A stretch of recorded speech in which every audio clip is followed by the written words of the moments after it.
So this would be like you're adding a check or deposit, or any kind of transaction plus entry. You could always, the first thing you could do would be come over to your macro here and pick the macro you want. Notice it lists all of them by vendor at the top. This would be the vendor they were saved under, but they're all listed down here at the bottom as well. So this, I don't know which one's a good one. So we have corn transfer is under the corn transfer vendor up here at the top, and then corn transfer is down here under the vendors not on list. So you could always pick that corn transfer entry and then pick a different vendor for it later on. You can always change the vendor whenever, but that will cut down on kind of the, if you have the same setup, you have like two maybe electric providers, but you want the same kind of breakdown, you can use one macro and use it for both vendors on the list. I guess that's what I'm trying to get at.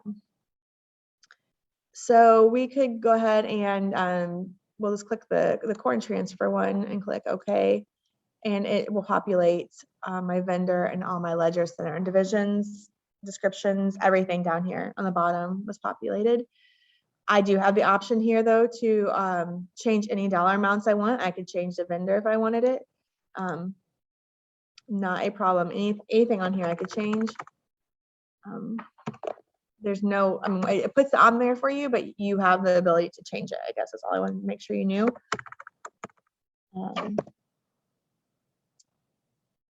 The other thing you can do here when you're doing a macro, I mentioned, is that, I'll pick this one, I guess. I can put my dollar amount here and it will reflect that dollar amount no matter how the macro is saved. The dollar amount I put in here will be the dollar amount for the entry.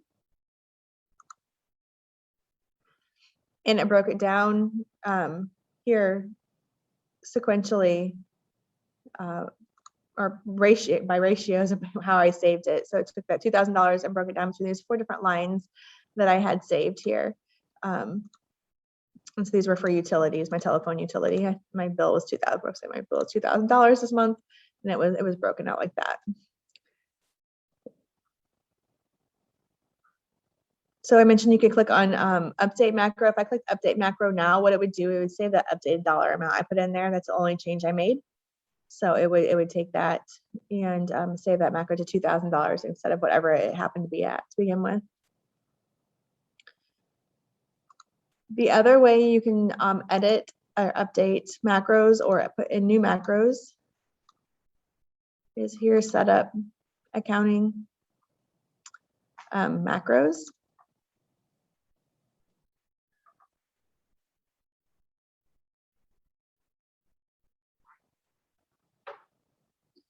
And we have all of the macros listed here. So you could click on any of them and to change them.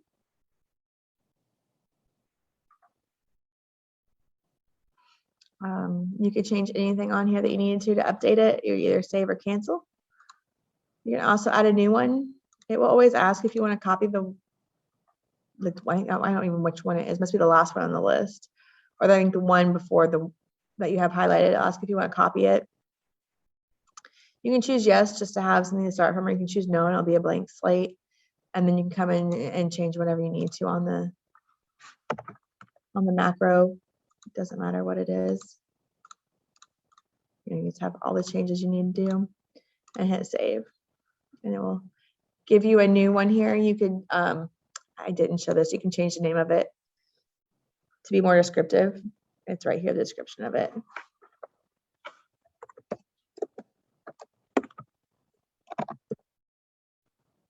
Save it and it will change that description there. On this screen, after you edit your macros, you will have to hit save again to get those macros to save there. So then for reports, so this view will look a little bit different depending on if you have the tree view or the tab view for your report menu. This one happens to have the tree menu. Click on the plus sign here, and these are all report macros I have. So just for comparison here, a normal ledger account detail parameter screen would look something like this. It would always default, usually the last way you ran the ledger account detail is what will be saved there, unless you shut down your computer, and then I'm not sure if it goes to the current year, I believe. Compared to if I use this hedging report macro,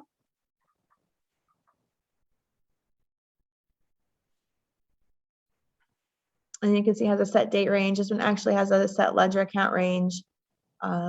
It could be different down here, especially the different options for opening balance or date cash exchange or report type, what could be saved in your macro, as well as anything over here. You notice that this macro has included opening balances checked. On the regular parameter screen, that box was not checked. So you do have control over anything on this parameter screen can be saved as a macro. I did mention if you wanted to update the macro, you would click update macro. So maybe I want to change the dates here.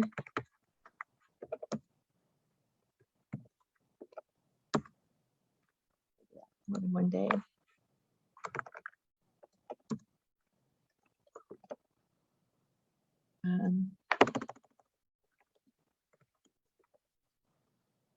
Change what I needed to change.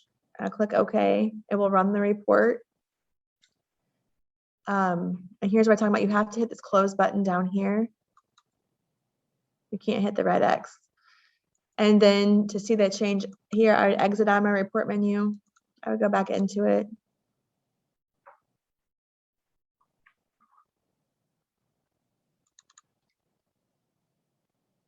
Go back into the hedging report. I think that's one I picked.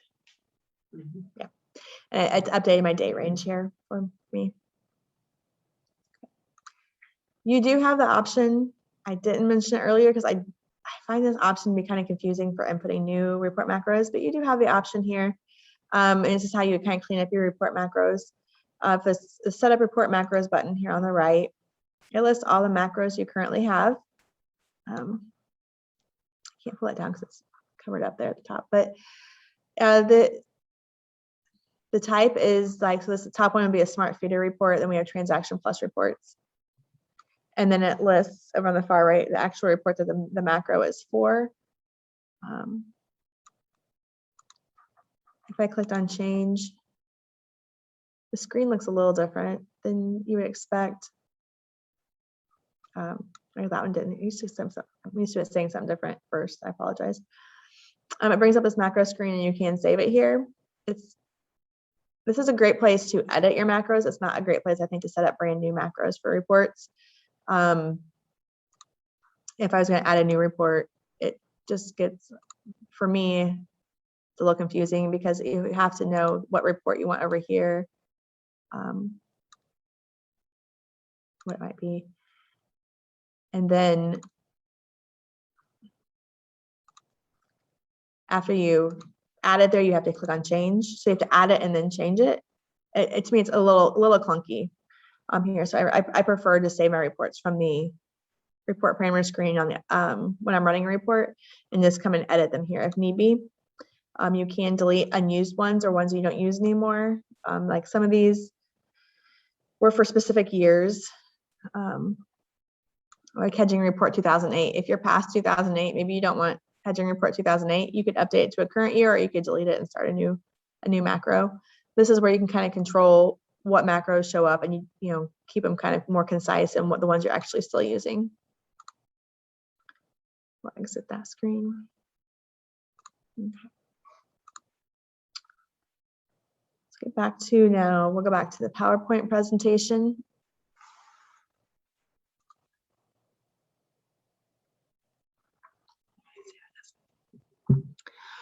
I want to bring up the transaction plus user defined report as a best practice, because we have a lot of options for reports, and there's a lot of reports that will get you similar data and similar the reports and stuff like that.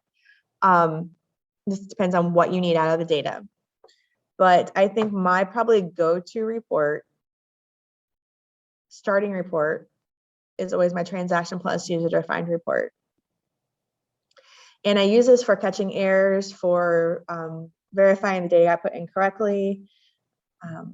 You can use it for some minor graphings. If you have some reports that need some graphics with them, you can do some graphing in the user-defined report.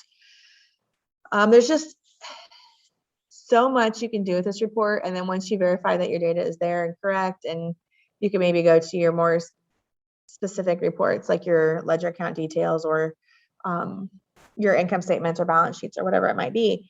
But I think a good place to start, or a report that I use a lot for a lot of different reasons, is this transaction plus user defined report. It is one of our unique reports in that it does have some recapping functions that are real time and within the already ran report, meaning you select your ledger account, standard division range, maybe even vendor range.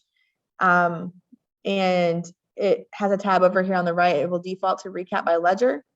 And you probably can't see it very well. I'll try and show it better in a minute. You click over there and it lists all your ledger accounts. It has totals by ledger account over there. You can change it quickly to recap by center or division or description or vendor. There's just a lot of recap functions to see the same data broken down differently. And I think that's very useful.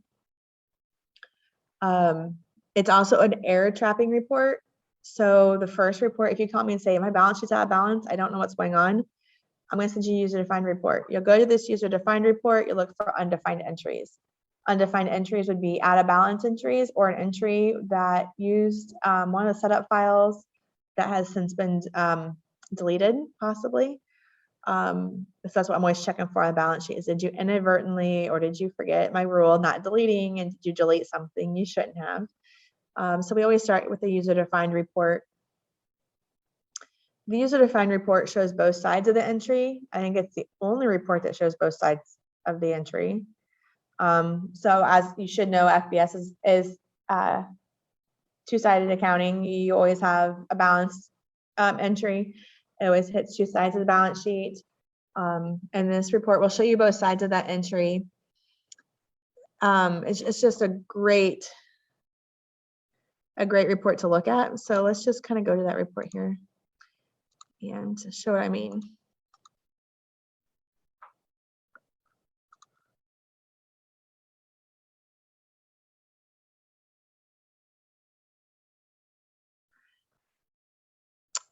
Sorry, Luke, I just saw your comment here. I'm going back to the macros.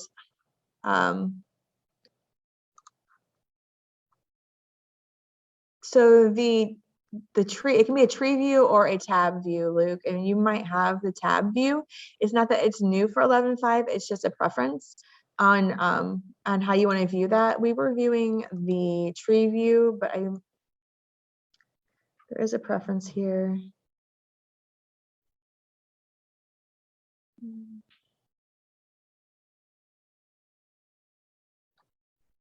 It's right here, but I'm report menu option. Oh, it's one of these.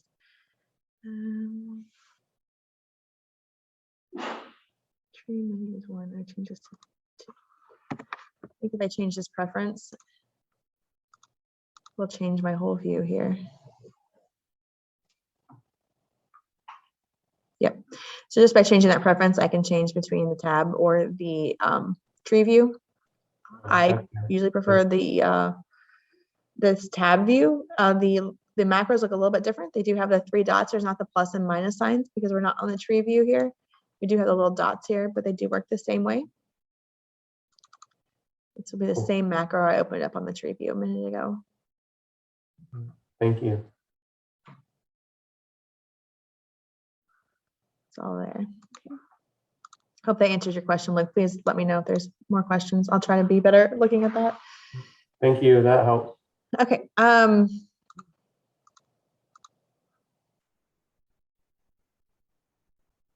We're going back to the user-defined report here. When you're on this tab view, you can hide macros if you don't want to see the macros. Just look at that display macros or hide macros button.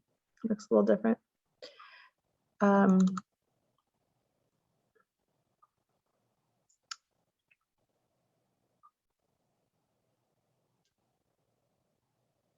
Okay.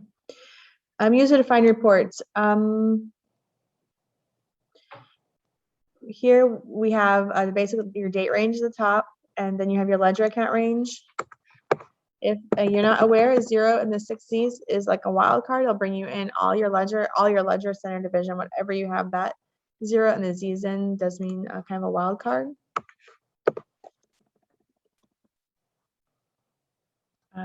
You do have. Doesn't it work that, like if you had numbers in there and then you want to change it, you can wipe it out, hit the space bar, and it'll all to 0. Oh, yeah, could. It does. Yeah. I just do the hard way. I just type it in. I do the hard way, I guess. Pretty helpful. That is a good point. Learn something new every day. You can do by vendors. Vendors that you can select from are vendors on your vendor list. So here's my vendors. But so if you didn't have a vendor on the vendor list, you can always start typing the name in here on the vendor, and it will catch any vendor that meets the criteria you've typed in. So like if you started typing, if I was looking there, these all are called vendor, which is not great for this demonstration, but say you had, you'd used, I don't know, nutrient, but you didn't put them in the vendor list. You could start typing like NU, and it would pull up all vendors that start with NU, and you could still run a report on those and single out those entries different ways. You can also search on descriptions. You can start typing the description in. You don't want to be, it's not case sensitive, but it is spelling sensitive. So if you weren't exactly sure what you put in for description, I would be pretty vague and just like kind of start the description and not completely finish the words, the first word of the description you're looking for there, kind of like the vendor part there. And then we have entry type. I usually use Z for everything, but you can run this report for just checks, deposits, and kind of entry type, I guess. Here's the recap options I was talking about. It defaults to recap by ledger, but you can start out with any of these. So I'll just start out with recap by center, and we'll click OK.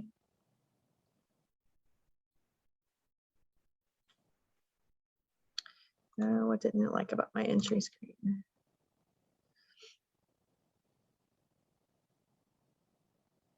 Leadership data.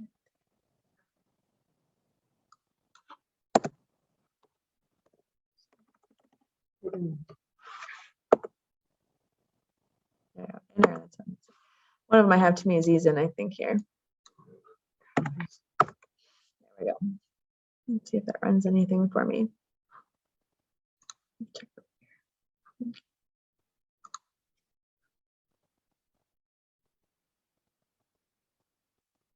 I have no idea if I not playing data for this one. 18, it should be. Oh, yeah.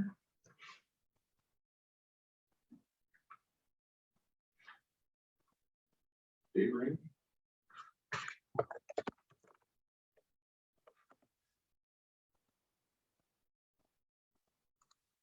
Right, was the other days that had data in it. No, it doesn't have a current data in it. I thought it had 18 data in it for some reason.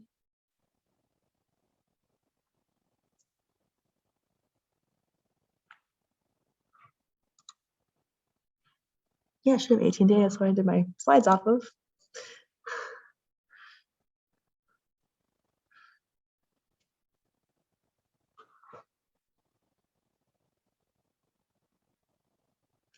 We'll let it think. I gave it a 2-year range, so it's gonna bring up a lot of data here.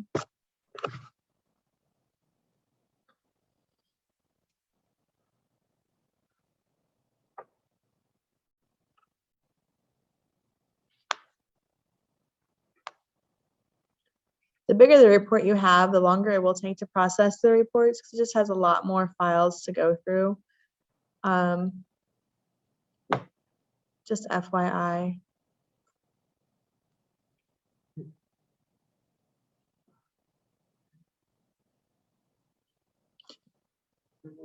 Mm-hmm.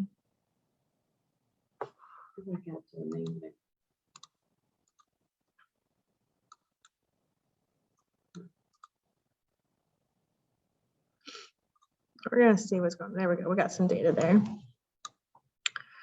So here we have, I chose to recap by center. So we can see over here is every detail listed in the date for the date range I selected and the parameters I selected. So a different way to look at it would be my recap by center. And then you can see my centers are down the left, and I have my total amount on the far right. All of our columns within FBS, you can drag and make wider, just like an Excel file. So if it's not showing the whole number, you can definitely drag it. I can toggle my recap. So down here, I click on toggle type of recap, and it changes. You can see where it says recap by division, it's not current, or I could do by description or vendor. Then I click on the recap to make it current. And then I have my recap by my vendors here.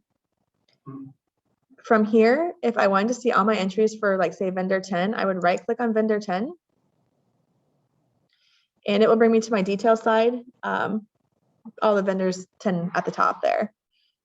So instead of having to search through all of them, you could click on that recap there. When you're in any of our reports, just so everyone's aware, you can always click on the headings and it will resort. So it changes, like the date. I did double clicked it twice, but it put this in date order from oldest to newest at the bottom. You could click it and it would put it in. Oh, that one doesn't do reverse. I was thinking, like, on vendors, it will bring them all together and sort of by vendors. I think there's go to the top here. I thought there was a way to do reverse order too, but I could be making that up on this report.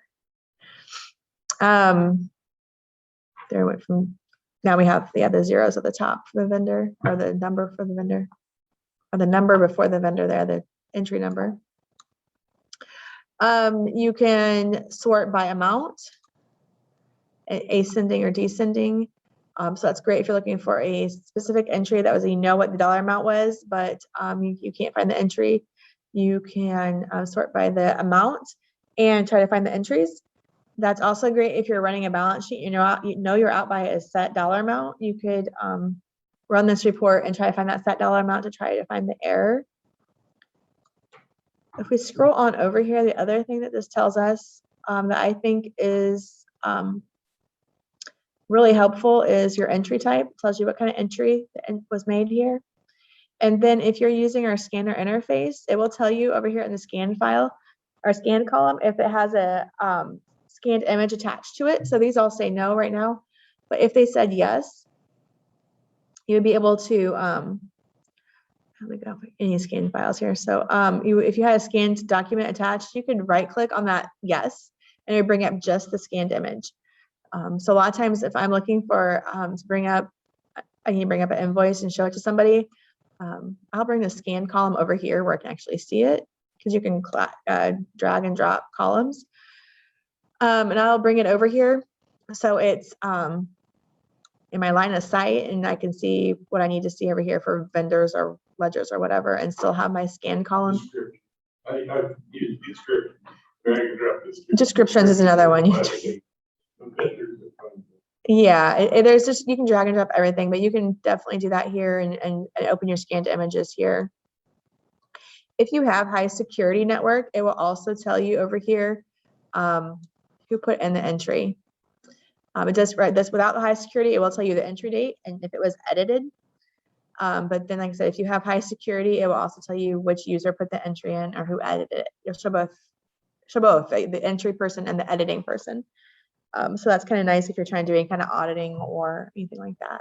It shows the the user login. I mean, Yeah. if you're at somebody else's desk and log in as them, it's going to show that. Yeah, that's true. Very true. Yeah, it's as good as your security is at your location. But I mentioned the error trapping report. I don't think I have any errors in this data set, but you could run it for errors by using the checkbox in the top right-hand corner. It says check for undefined entries or print undefined entries, and then it would bring up any errors in the data. I'm sorry, what was that? Oh, there is. Yeah, you can recap by entry too. Oh, that's really handy. What it does is it shows you all the lines and then it gives you the total at the bottom. Anything that shows up in red would indicate an error in that entry.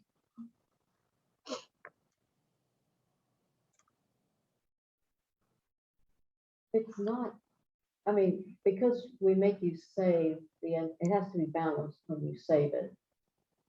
And I'm not sure under what conditions things get edited and Yeah, it gets that entry can get out of balance. And this report is just in bright red. See it?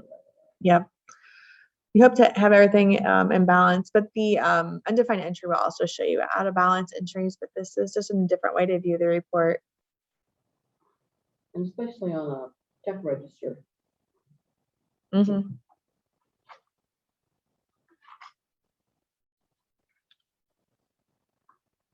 Give it a second to read. What was that?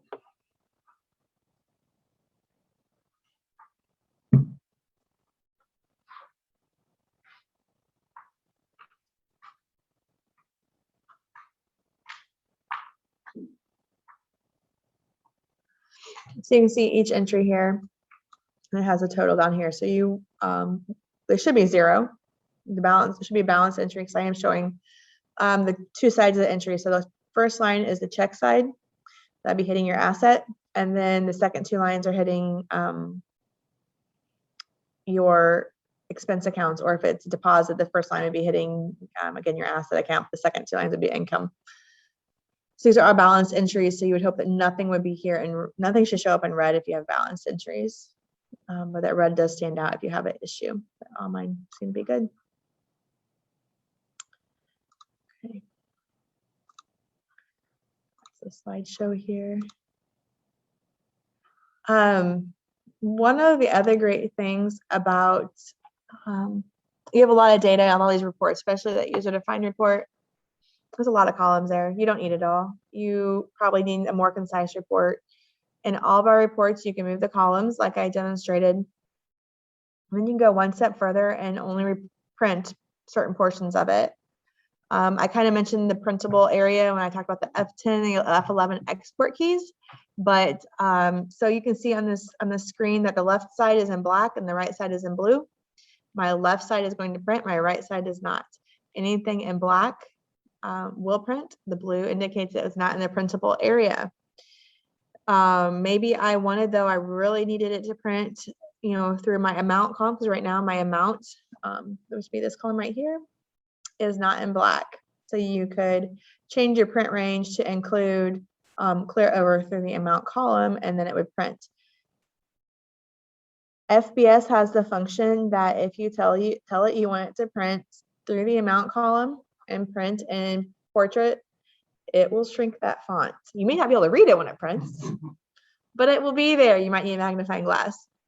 But you also have the option of switching the orientation and printing it in landscape so that it does then fit, the font fits the whole page and it's more readable.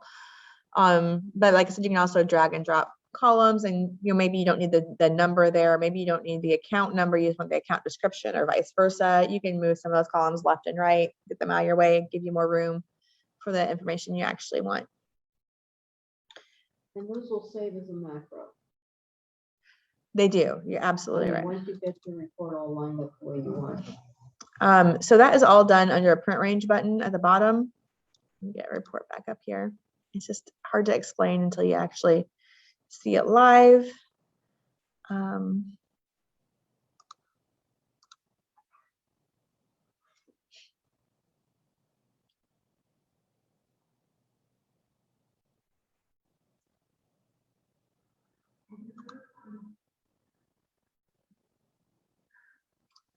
didn't do very good. I didn't have much detail on that one. I apologize.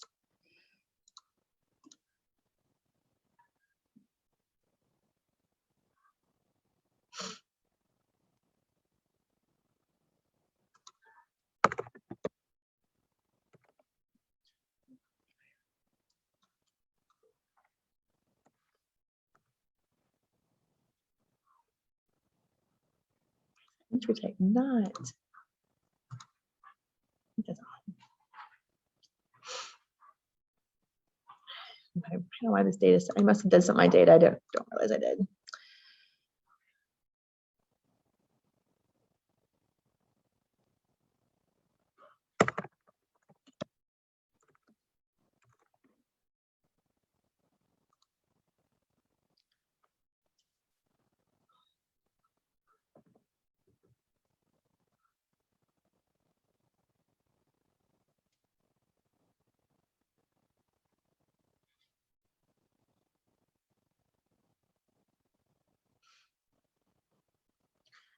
I will point out, sometimes lately we've been having some issues with FBS and our printer setup and our printer range button, and it does seem to be database dependent.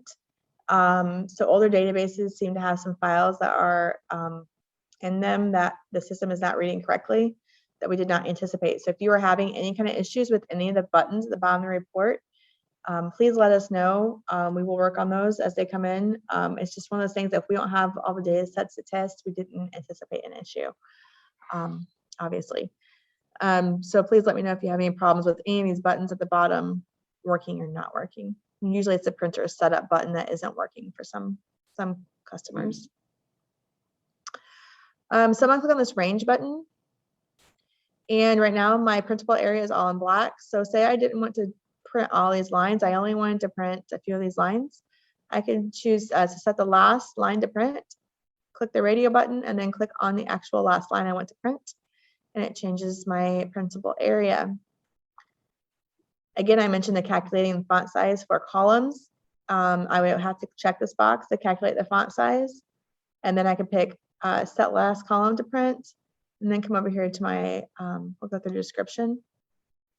And that changed the printable area as well. If I did not do that calculate font size, then it wouldn't all fit on the same page if I wanted to print it out. You don't have to have the first column or first line be the first on the report.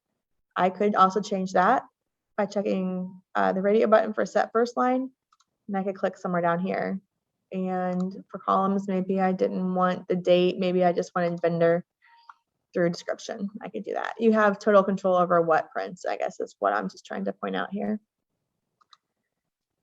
And I haven't tried this button in this report on this data set, so let's see. You should have the option to click on printer setup right here, and it will pull up and let you change your paper orientation as well as your font size. Let me find, I come up for you right now. And usually it will come up and I'll just have it looks like a regular print. Oh, here it comes up, printer screen here. You can change the printer. So right now it'd be printing to the printer you had set as default, but maybe I wanted to print it on a different network printer. You could choose that, or Primo PDF is one I print a lot to save paper.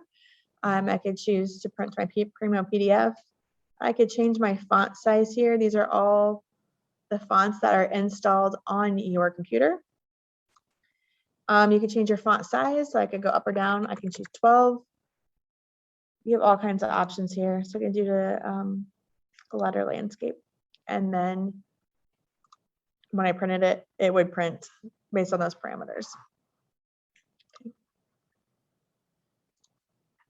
Okay, get back to here. We've already kind of talked about that one. I talked about that. Okay. One of the other basic things that is an issue more often than I would have ever imagined was that people don't clear their checks and deposits, or they do clear the checks and deposits, but they clear them with the date they entered them. And if you don't clear checks or deposits, or you clear them with the date you wrote the check or deposit, you're not going to be able to ever reconcile to any kind of statement. So you must first clear checks and deposits to reconcile to your financial institution. And we have a couple different ways you can clear checks and deposits. You can clear them as you write them. The only time that is beneficial is if you wait till you're balancing your statements, put your checks in. Do that all the time. I'm 5 months behind on my book, so that's my income most of the time. So for me, it's easier. You know, I have a June statement in front of me, and I see the check date I wrote it. I'll just, or it cleared the bank. I'll just clear it as the date it cleared the bank. It's not as accurate, obviously. Hopefully, you're more accurate in your bookkeeping than I am on my personal books. But that is an option. So like for EFTs or electronic drafts of any time, you can definitely put those in. They usually clear the same day you wrote them. It would be odd if they didn't, maybe on a holiday weekend or something like that, or the weekend it wouldn't clear the same. But you do have the option to check that box at the top right hand corner of any check or deposit you make.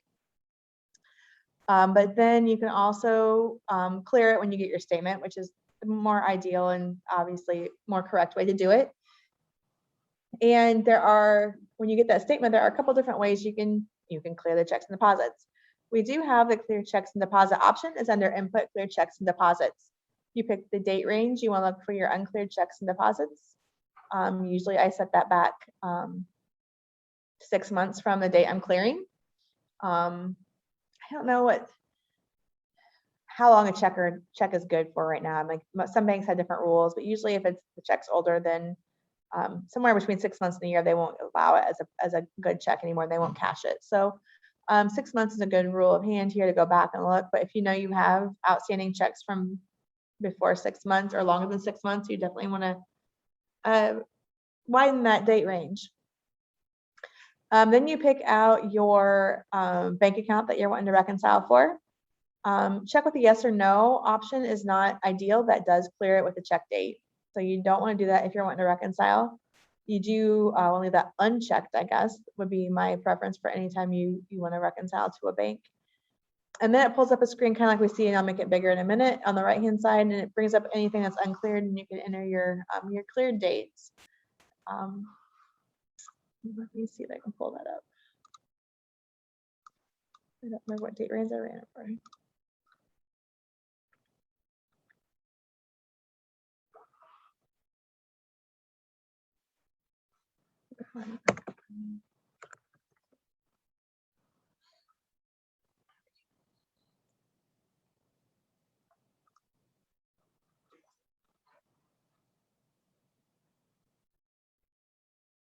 You saw the box that says ending balance. You could put in your statement balance there, and it will help you reconcile.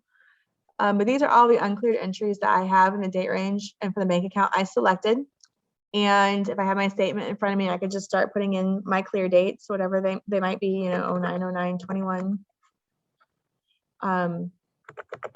If it's all the same date, or you're going to repeat the same date over and over again, you can hit F3 and it will put the last date you typed in into the line. You can skip over and leave them uncleared, and then hit F3 when you're at the line you want to clear it. You'll see at the bottom here, it says that the cleared balance as of this entry. So I have the line highlighted here. And it will tell me that that's my cleared balance in the bank account that I am running for as of that entry being cleared. And this is your total ending balance of cleared and uncleared checks. So we're on the right-hand side. Once you've cleared everything you want, you would want to hit save to show that those are cleared and save that clearing. This is probably the fastest way to get checks cleared. Kind of more inefficient way to do that would be to clear them from your check register reconciliation report.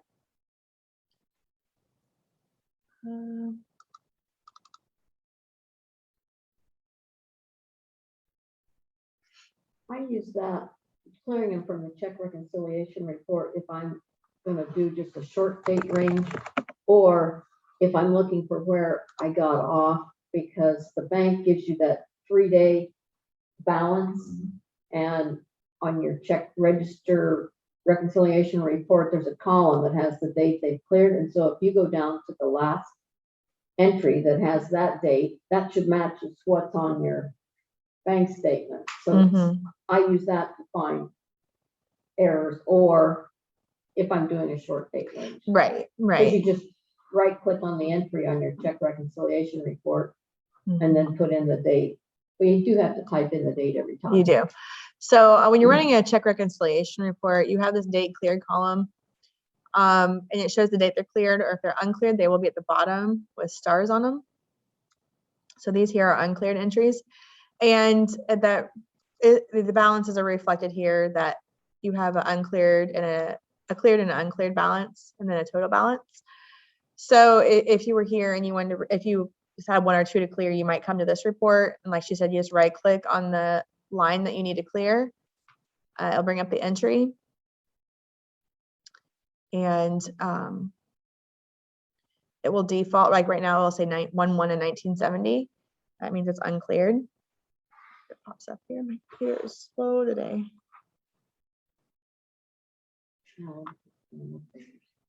I'm assuming it's because I'm hooked up and presenting on Zoom. It's just taking too much CPU usage right now. So it's 1950. I apologize. 1950 that is our uncleared date. So if you ever have to unclear a check, you type in 1/1/1950 to unclear the check. But you type in your clear date. We're going to stick with it since we ran this from 2017. I'll clear it with 2017 date. You do have to type it in that date cleared option and hit save. And then if I refresh the report, which I'm not going to do because it's going to take a while if I refresh it, that would then show as cleared and change the balances here for cleared and uncleared.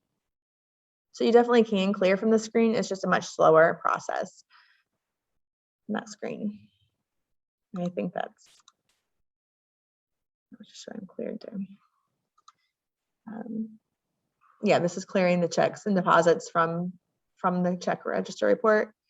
You can actually anywhere you can pull up an entry at. So you could do a search from the input edit screen, or you ran any report. You can clear that check from any report by changing that 1950 date to the actual date it cleared.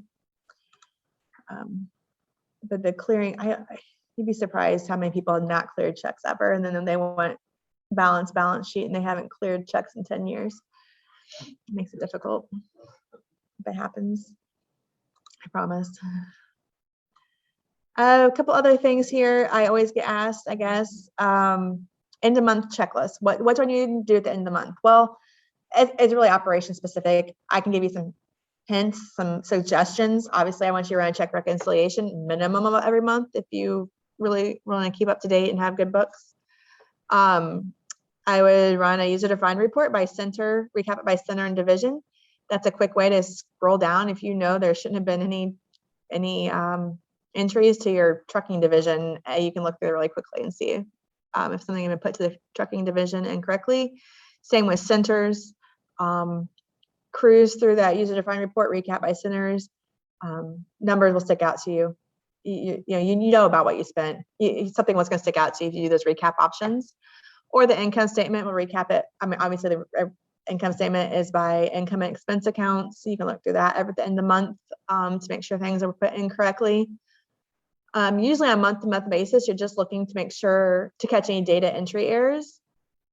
You might, maybe, unless it's a monthly, you have to do like quarterly reporting or something like that. I will recommend also running a balance sheet every month, just because it's easier to catch and fix errors quicker. If you don't want to find 6 months down the road that you had a balance sheet issue and then try to find it, keep up on that.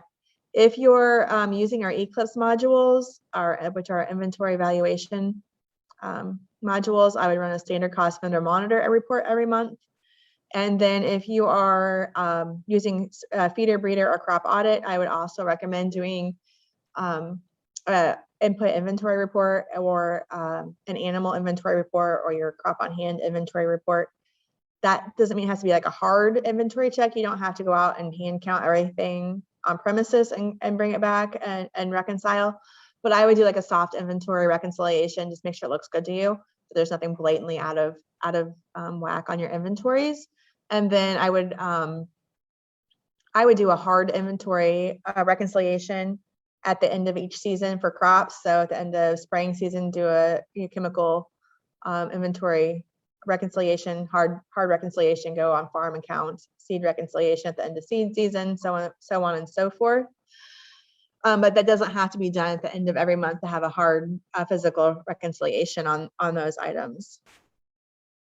I'm gonna skip down a couple of slides because we're kind of running out of time here. Then I also always get asked, what is the end of year procedures? And FBS is pretty easy. You don't have to have the current year finished to start a new year. You can go ahead and create a new input year. So you do that and you create your beginning balances for your new input year. Calculating retained earnings, I would wait until you know you've finished. So at the end of 2021, you're probably going to be a couple weeks, if not a month to 2 months out of finishing 2021 data. But you can go ahead and start 2022.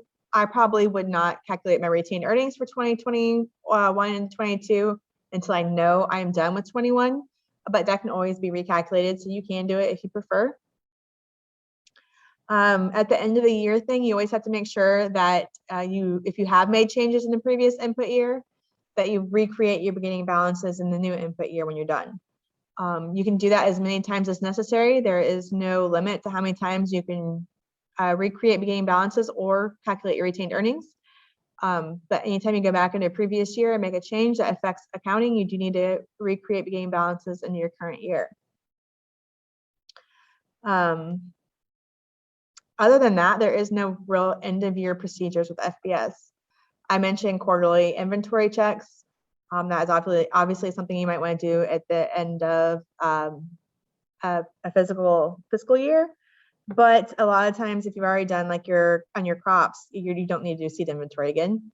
You probably bought new seed, but that might be sitting there, but you haven't used any of it. So I would hope your inventory was correct. Animal inventories, maybe crops on hand in the bin. You might want to do a physical inventory at the end of the year. It's also end of a quarter, so I'd recommend it just because it's the end of the quarter more than the end of the year. But there's no other hard and fast rules in FBS that you have to do to end a year. I guess it's always a question I get a lot. That's because some accounting systems require you to do a hard close, and you have to close that, and then you can never go back in and make any changes. From the very beginning, we've Never done that. never done that. We could always recreate again balance. I was going to go over some best practices for inventory items. Didn't get to that, so please, if that's something that interests you or you like to learn more about, let me know, and we can set up some one-on-one time and get that done. Okay.